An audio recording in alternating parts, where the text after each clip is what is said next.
In mode of stretch, inter relationship and impact on stretching outcome. ठीक है, इनका सब आपस में इंटर रिलेशनशिप क्या है ना, और इसका क्या इम्पैक्ट पड़ता है stretching. Inverse relationship between intensity and duration as well as between intensity and frequency of stretch. ठीक है, दोनों में इनवर्स रिलेशनशिप होता है इंटेंसिटी और ड्यूरेशन में। The lower the intensity of stretch, the longer the time the patient will tolerate stretching, and the soft tissue can be held in a lateral position.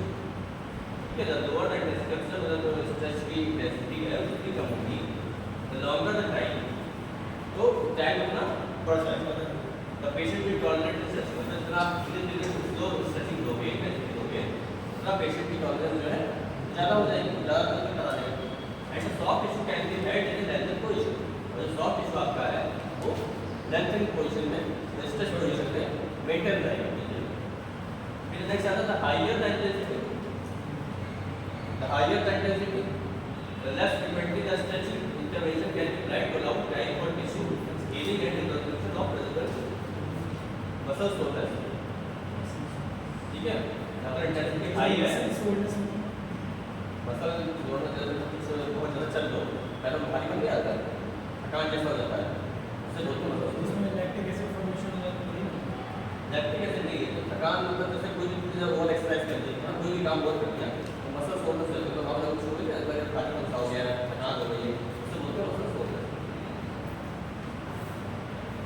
The higher the intensity, अगर intensity higher होगी तो less frequently the stretching intervention can be applied, तो आपका जो stretching आप दे रहे हो intervention वो कम होगा। ठीक है, अगर इंटेंसिटी आप हाई करो और लो दे रहे हो तो ज़्यादा होगा। ठीक है, तो allow time for tissue healing and resolution of residual muscle soreness. फिर नेक्स्ट आता है low intensity long duration stretch is considered the safest form of stretch. मतलब आपका लो लोड या लो इंटेंसिटी जो स्ट्रेच है, लॉन्ग ड्यूरेशन स्ट्रेच कंसीडर किया जाता है safest form of stretch, stretching का सेफेस्ट फॉर्म होता है। And it is the most significant elastic deformation and long term plastic changes in soft tissue. ठीक है सर, लास्ट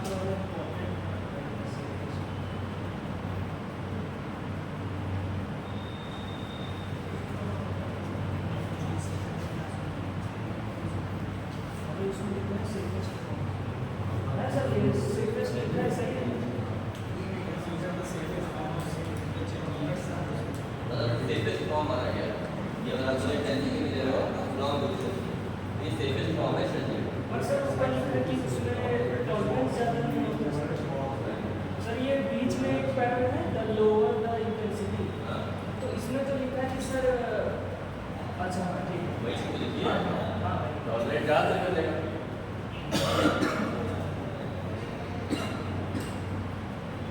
फिर आगे आता है इसमें manual stretching and self stretching in hypomobile but healthy subject and prolonged mechanical stretching in patient with chronic blood fractures lead significant stress induced gain in range of motion। मतलब कि manual stretching कर रहे हो या self stretching कर रहे हो, हाइपोमोबाइल right, ठीक है, बट हेल्दी सब्जेक्ट, जो सब्जेक्ट है जो पेशेंट को हेल्दी है, and prolong mechanical stretching in patient, prolong mechanical stretching patient में विद क्रोनिक ब्लड फ्रैक्चर, मतलब जिसके पास क्रोनिक ब्लड फ्रैक्चर है वो पुराना जो है राइट है, lead significant stretch induced gain in range of motion. इससे क्या होगा, सिग्निफिकेंट स्ट्रेच इंड्यूस्ड गेन होगा रेंज ऑफ मोशन। फिर आता है in the well elderly stretch cycle of 15, 30 and 60 second applied to the hamstring for 4 repetition have all been shown to produce significant gain in range of motion with the greatest and longest lasting improvement occurring with the use of 60 second stress cycle। लिखना बात sir, इसको एक मतलब summary बताइए क्या समझेगा, ये क्या मतलब है? बताओ तो स्ट्रेच साइकिल होती है पहला 30 से 60 degree sir like to the hamstring of 4 repetitions have been all been shown to produce significant gains in range of motion with the greatest and the longest lasting improvements in the range of 60 seconds stress cycle। 60 second की जो stretch cycle होती है उसमें ये जो stretching है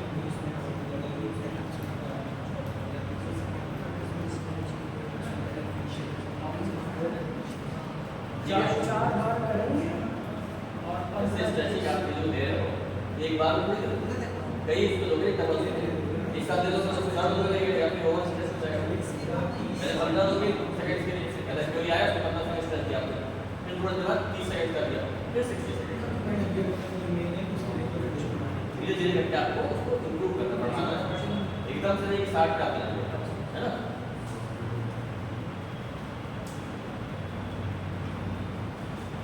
फिर आता है healthy young middle age adult, वो था वर्ड का कोई नहीं है, हेल्दी यंग का बोलिए स्ट्रेच ड्यूरेशन ऑफ 15, 30, 45 और 60 सेकंड और 2 minute to lower extremity musculature reduce significant gain in. अगर आप किसी यंग एडल्ट को देते हो वहाँ पे क्या दोगे, ड्यूरेशन 15, 30, 45, 60 सेकंड कर सकते हो या 2 मिनट का दे सकते हो to lower extremity musculature reduce significant gain in. मतलब कि अगर आप लोअर एक्सट्रीमिटी मान लो हेल्थ करा रहे हो तो 2 मिनट तक का स्ट्रेच दे सकते हो, इससे आपको सिग्निफिकेंट गेन दिखाई देगा रेट ऑफ मोशन, है ना। जैसे आप शुरुआत करते हो कितने तक क्या आपने का स्ट्रेच किया 2 मिनट तक इम्प्रूवमेंट कर सकते हो। शुरुआत का आपको 15, 20, 45, 60 तो मैक्सिमम है ना। Stretch cycle of 30 and 60 second duration applied to the next day for one repetition daily.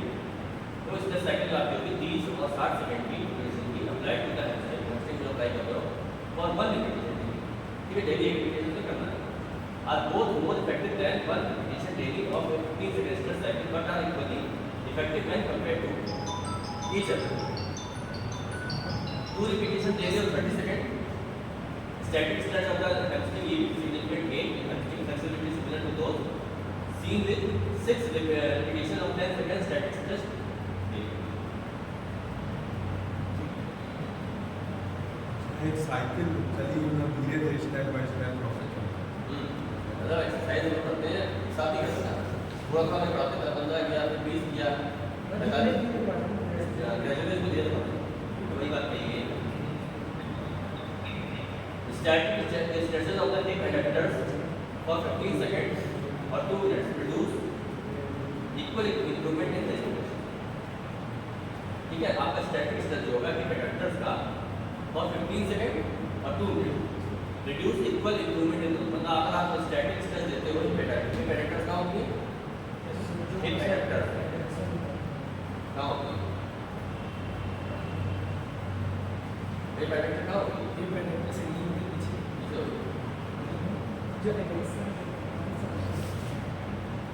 First semester second semester पढ़ लिया है हिप एडक्टर के मतलब हिप एडक्टर यहाँ हो गया। यहाँ होती है।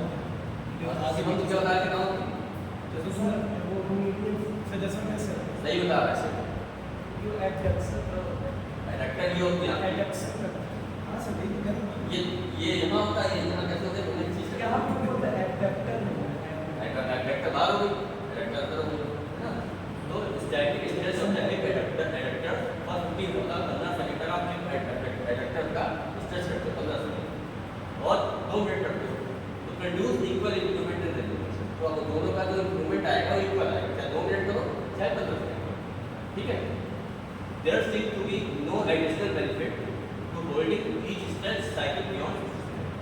There seem to be no additional benefit, मतलब कि अगर आप कोई भी इसको करा दो स्ट्रेच उसका कोई फायदा नहीं है अगर 60 सेकंड से ऊपर, ठीक है। 60 सेकंड के अंदर जो कर रहे हो उसका ही स्ट्रेच का फायदा मिलेगा। आप बियॉन्ड 60 जा रहे हो तो फिर कोई इसमें खास मतलब नहीं है, जो रहेगा 60 में वही रहेगा उसके ऊपर, ठीक है। 3 cycles of 30 seconds and 1 minute stretches are no more effective for improving range of motion than 1 cycle of each motion, ठीक है। नोट करना है सर हिप एडक्टर तो इधर हो गई ना, एडक्टर इधर हो, एडक्टर समझोगे, एडक्टर अंदर था, एडक्टर बाहर हो गई, एडक्टर अंदर हो गई, ठीक है। एडक्शन अंदर होता है ना तो एडक्टर ये होगी, एडक्टर ये होगी।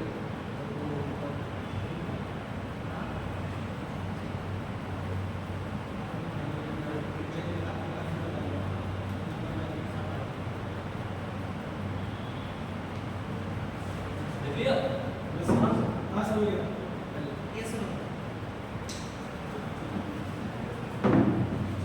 When the total duration of stretch is equal, cycle stretching is equally effective and possibly more comfortable than fibrotic contractures, ठीक है। तो पेशेंट है उसमें अगर क्रोनिक प्रॉब्लम फाइब्रोटिक कॉन्ट्रैक्चर्स है, common duration of manual stretching और self stretching may not be effective. उसको आपने जो मैनुअल स्ट्रेचिंग करा रहे हैं या फिर जो कॉमन ड्यूरेशन है सेल्फ स्ट्रेचिंग का वो इफेक्टिव नहीं होगा। Use of prolong static stretch with splits और कास्ट मूवमेंट, ठीक है। वहाँ पे क्या करना है आपको यूज करना है prolong static stretch with split, split का फिर आपको उसको स्ट्रेच करके छोड़ देना है और कास्ट स्मॉल करके, ठीक है। कहने का मतलब है कि कहीं भी मान लीजिए अब जैसे एंकल का टाइट किसी बच्चे का है ना, उसमें क्या करते हैं स्प्लिट होता है, स्पेशलाइज्ड शूज बनते हैं, उसको पहना के आपने छोड़ दिया तो क्या होगा कास्ट, ठीक है ना, स्प्लिट और कास्ट, ठीक है ना। ये क्या करेगा use of prolong static stretch with split और कास्ट इज मोर इफेक्टिव। किसी का अगर प्रॉब्लम ज़्यादा है मतलब क्रोनिक कोई केस आ गया बहुत पुराना मान लो किसी को टाइट है तो आप स्ट्रेच करोगे स्ट्रेच नहीं हो पाएगा, आप किया वापस गया फिर वहीं पहुँच गया मैं उसमें अगर आपने स्ट्रेचिंग की उसका उसको पहला दिया स्प्लिट भेज दिया कास्ट मैक्सिमम टाइम आपको पहन करना है, एक आध घंटे की जाने निकाल दो बाकी तो पहनना है। उससे क्या हो जो आपने किया काम वो वहाँ मेंटेन रहेगा। अगर आप नहीं कास्ट कर रहे हैं स्प्लिट नहीं लगाया आप इतना मेहनत करोगे दूसरा टाइम तो नहीं पहुँच जाएगा, ठीक है। इसलिए उसको बांध के रखना जरूरी होता है। Frequency of stretching needs to occur minimum of 2 times per week. Frequency of stretching की वो मिनिमम 2 टाइम्स पर वीक होनी चाहिए, मतलब हफ्ते में कम से कम 2 बार जरूरी। For healthy hypomobile individual, healthy hypomobile individual but more frequent stretching is necessary for patient with soft tissue pathology to achieve gain in. लेकिन मान लो किसी को सॉफ्ट टिश्यू में कोई दिक्कत है, कोई पैथोलॉजी चल रही है, तो वहाँ पे क्या है स्ट्रेचिंग जो है वो फ्रीक्वेंटली देनी पड़ेगी, जल्दी जल्दी देनी पड़ेगी, ना उसमें ज़्यादा फायदा नहीं आएगा। Although stress induced gain in range of motion often persist for several weeks to a month, जो आपका stress induced gain in range of motion है वो रहता है several weeks to a month, मतलब कुछ हफ्तों से मंथ तक रहता है। In healthy adult after cessation of stretching programme permanent improvement in mobility can be achieved only by using continuously gain range of motion in functional activity. अभी तो maintain stretching programme मतलब कहने का है मान लो पेशेंट आया उसमें कहीं पे टाइट कर दिया, आपने स्ट्रेचिंग कराया वो चला गया, ठीक है। अब वो दोबारा लौट के आएगा तो उसका उतना मेंटेन नहीं रहेगा, मतलब वो आपको बैक करेगा। अगर वो लेकिन करता रहता है जाने के बाद अगर वो चीज़ कंटिन्यू रखता है तो आपने उसको कराया गाइड कर दिया मतलब मूवमेंट अगर वो कर रहा है ठीक है उसको मेंटेन रखता है तो आपका रेंज ऑफ मोशन ब्रेक करता है। ये चीज़ आपको गाइड करती है तो भाई आपका प्रोफेशन कराने नहीं आएगा ना, तो पेशेंट आया 15 दिन 20 दिन महीना में कराएगा या 2 महीना कराएगा, उसके जहाँ पर जाएगा तो आपको गाइड करते हैं आप करा तो लियो आप ठीक हो कोई दिक्कत नहीं, लेकिन आपको ये कंटिन्यू रखना है। जैसे थोड़े छोटे होता है आपने मानो पढ़ने टीम खोल दिया कोई फिट है और वही सोचे आपको ठीक होगा, ऐसा नहीं उसके करने से चांस बहुत होते हैं। जब वो जाए उसको समझा दीजिए कि आपका आराम हो गया बिल्कुल ठीक है सब कोई दिक्कत नहीं, लेकिन आपको 10 मिनट 15 मिनट घर पे डेली अपने समय देना है वरना ये दोबारा से फ्री बैक हो सकता है। पेशेंट को अवेयर करना जरूरी है, वही बात यहाँ पे कही है, ठीक है।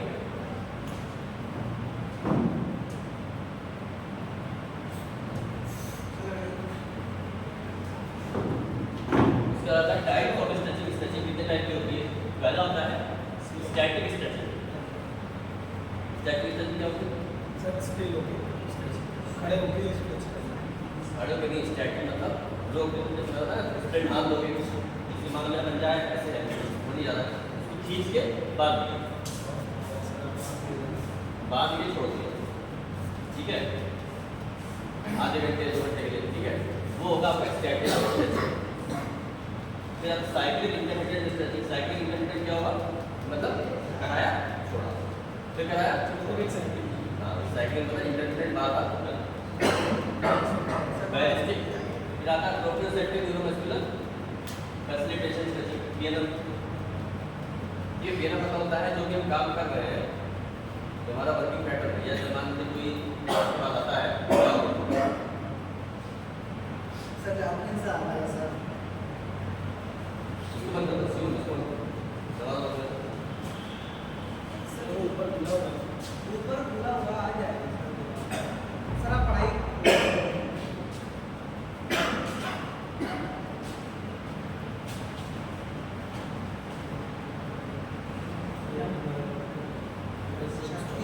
ठीक है। ये सारे आपके type of manual stretching mechanical stretching, self stretching, passive stretching और एक्टिव स्ट्रेचिंग। ये होता है आपका स्टैटिक स्ट्रेच। जैसे आपने इसको रोका तो रोक के रखा, ठीक है। जैसे उसका करा दो तो वो होल्ड करेगा, तो 10 मिनट 2 मिनट के लिए या कुछ सेकंड्स के लिए आप होल्ड करके उसको बोलेंगे स्टैटिक स्ट्रेच, ठीक है। साइकिलिंग में क्या होगा, ऐसे कराया छोड़ा, कराया छोड़ा, ये होगा साइकिल का इंटरमिटेंट। मैनुअल मैकेनिकल में क्या है, इस सस्टेन और intermittent external and range stress force applied with over pressure and by manual contact or a mechanical device elongates the shortened muscle tendon and periarticular connective tissue by moving a restricted joint just past the available range of motion. If the patient is as relaxed as possible, it is called passive stretching. If the patient assists in moving the joint through a better range, it is called assisted stretching. अगर patient अपने आप कर दे रहा है तो मतलब क्या हुआ, if the patient is as relaxed as possible, it is called passive stretching. If the patient assists in moving the joint through a greater range, it is called assisted stretching. अगर पेशेंट को आप करा रहे हो तो relax position में है, वो क्या हो, पैसिव स्ट्रेचिंग, ये आपने कराया। लेकिन अगर पेशेंट असिस्ट कर रहा है, आप स्ट्रेचिंग करा, साथ वो भी अपना एफर्ट दे रहा है, तो हम बोलेंगे असिस्टेड स्ट्रेचिंग। मैनुअल स्ट्रेचिंग या यूनिक मैनुअल स्ट्रेचिंग में therapist applies an external force to move the involved body segment slightly beyond the point of tissue resistance and available resolution, ठीक है। मैनुअल में क्या होगा, during manual stretching therapist applies an external force, therapist क्या करेगा, external force apply करेगा to move the involve body, जो भी आपकी बॉडी जिस पार्ट का करा रहे हो है ना, उसको मूव करना है slightly beyond the point of tissue resistance, वहाँ तक ले जाना जब आपको लगे कि आप टाइट हो रहा है, रेजिस्टेंस मिल रहा है, वहाँ तक आपको स्ट्रेच करना है, छोड़ देना, ठीक है। The therapist manually control the site of stabilization as well as the direction, speed, intensity and duration of the stretch.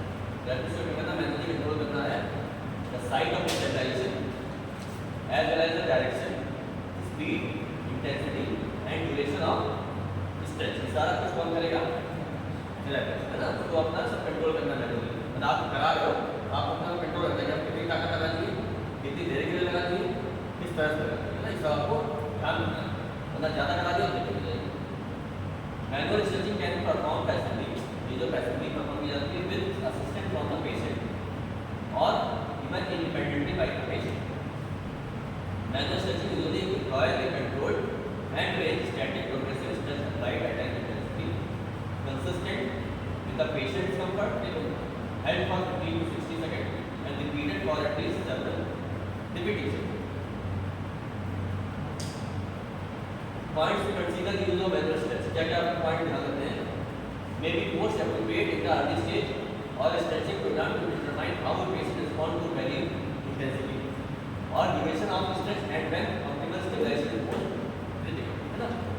Perform passively if a patient cannot perform self stretching, अगर self stretching नहीं कर पाता patient तो आपको क्या करना है, passively कराना है।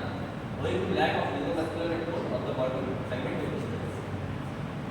Patient has control of the body segment to be stretched, it is often helpful to ask the patient to assist the therapist with the manual stretching technique, particularly if the patient is apprehensive and is having difficulty relaxing, ठीक है।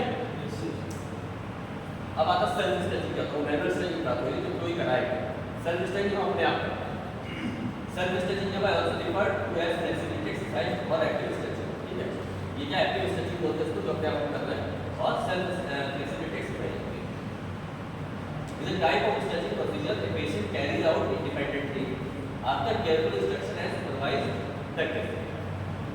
Self stretching enables the patient to maintain or increase the range of motion gained as a result of direct intervention by the therapist. This is a integral component of a home exercise program and is necessary for long-term self-management of any musculoskeletal and neuromuscular problem. ये क्या होता है, self आपका programme होता है, वो programme होता है कंपोनेंट वाइड करके पेशेंट को, and is necessary for long-term self-management of any musculoskeletal neuromuscular, मतलब जो भी इसको musculoskeletal neuromuscular disorder हुआ है, तो लॉन्ग टर्म में इस तरह से सेल्फ करता रहेगा स्ट्रेचिंग तो फायदेमंद है ना, करना हमेशा। Teaching a patient self stretching procedures correctly and safety is fundamental for preventing injury और फ्यूचर डिस्ट्रक्शन।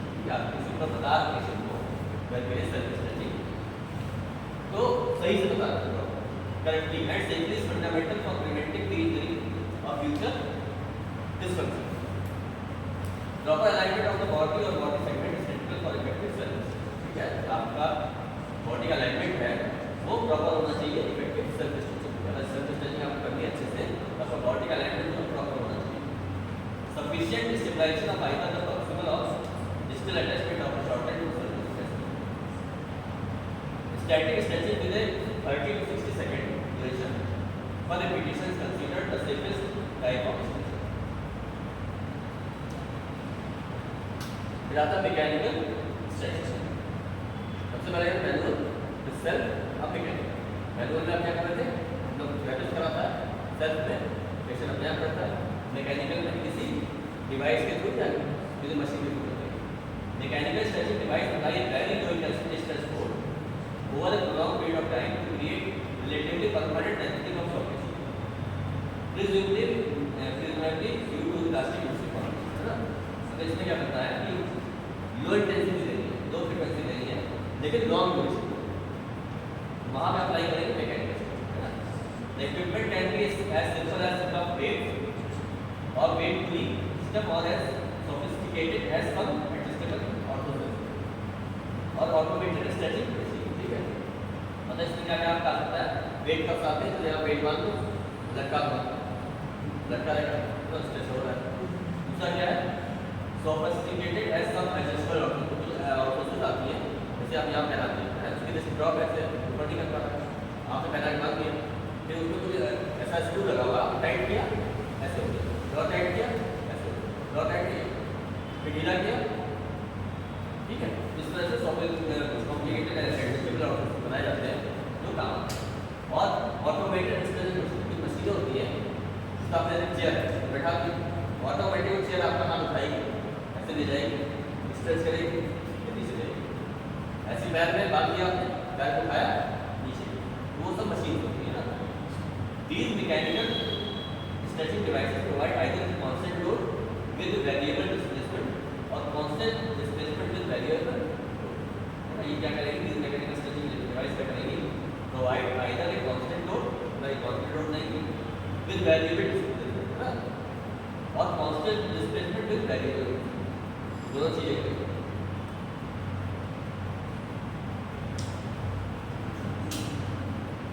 ये आपका देखिए वेट का पता होगा, इसी को कहते हैं वेट जो हाथ बना हुआ है, एक बेड जैसा होता है, इसके अंदर आपके आयरन या सैंड बना होता है ना, उसमें वेट को हाफ के जी 1 kg 2 kg रहते हैं।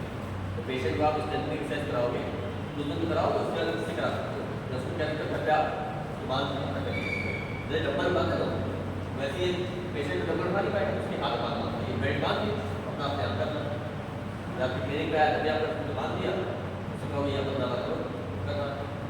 ठीक है, सेल्फ नहीं क्या खुद से कर सेल्फ हो रहा है लेकिन मैकेनिकल यूज होगा ना, इसी चीज को यूज किया डिवाइस यूज किया, सेल्फ स्ट्रेचिंग में कोई डिवाइस नहीं यूज किया, यहाँ पे क्या हमने वेट का यूज किया, ये मैकेनिकल। कोई भी चीज यूज करो तो मैकेनिकल, सेल्फ मतलब आप कुछ नहीं यूज करो, खाली आप अपने आप ऐसे स्ट्रेचिंग करो ये हो सकता है। ठीक है, अगर कोई मशीन भी लग सकती है एक्टिव है टेंस वाला यूएस वाला, इसमें कोई जरूरत नहीं है। स्ट्रेचिंग की बात हो रही है, मशीन बात हो रही है। अभी स्ट्रेचिंग एक प्रोसीजर की बात हो रही है कि आपको पेशेंट को देना है। ठीक है, अब एक पेशेंट को कोई बीमार है उसको आप स्ट्रेचिंग की जरूरत मशीन करा सकते हो, मशीन इसमें थोड़ी देती है, ट्रैक्शन मशीन ट्रैक्शन ट्रैक्शन से स्ट्रेचिंग कर सकते हो, कमर में मतलब बात हो जाता है किसी को या गर्दन में बात में वहाँ ट्रैक्शन कर सकते हो, तो मैकेनिकल हो गया है, मैकेनिकल स्ट्रेचिंग उससे भी आराम मिल जाता है। अब आता है ड्यूरेशन ऑफ मैकेनिकल स्ट्रेच, उसका ड्यूरेशन कितना, mechanical stretch involve substantially longer overall duration of stretch than is practical in manual stretching और self stretching exercise. The duration of mechanical stretch reported as range from 15-30 minute to as long as 8 to 10 hours at a time or continuous throughout the day except for time out of the device or 8-10 interval मिल सकते हैं through out the day, लेकिन कुछ देर में उसको हटाना है, क्यों? Hygiene purpose से और एक्सरसाइज पर्पज, तो दिमाग में रखोगे तो फिर उसको कोई इन्फेक्शन नहीं होता है ना। Season cast are worn for days और week at a time before being removed at the life, ठीक है।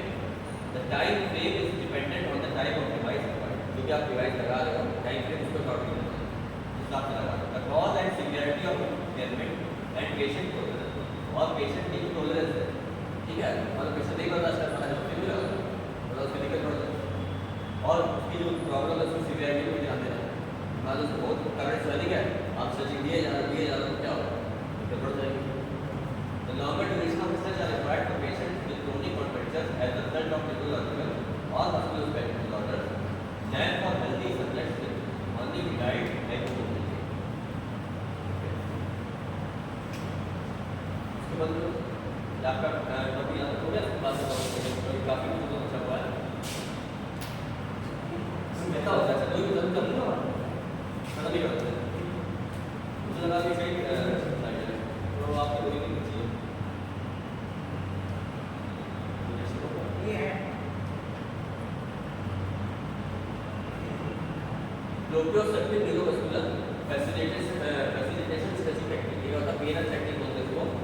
PNF stretching also referred to as active stretching और facilitated stretching, integrate active muscle contraction into stretching methods to facilitate और inhibit muscle activation and to increase the likelihood that the muscle to be lengthened remains as relaxed as possible as it is stretched. When muscle fiber are flexibly inhibited through autogenic or reciprocal inhibition, there is less resistance to elongation by the contractile elements of the muscle. Inhibition techniques are designed to relax only the contractile structures of muscles, not the connective tissue in and around its muscle. About the types of PNF stretching, there are several types of PNF stretching procedures. They include hold relax, contrast relax, agonist contraction, hold relax with agonist contraction। अभी क्या stretching आपका complete नहीं हुआ है, ये मुझे लगा था कि इसलिए बचा है, स्लाइड आपकी और इस स्लाइड में आपने 39 दिखाया है, बल्कि दूसरी स्लाइड में ज़्यादा है जिसमें और काफ़ी चीज़ें बची हुई है, तो आपके नेक्स्ट सेक्शन में कवर करेंगे, ठीक है। पिछले वाली स्लाइड में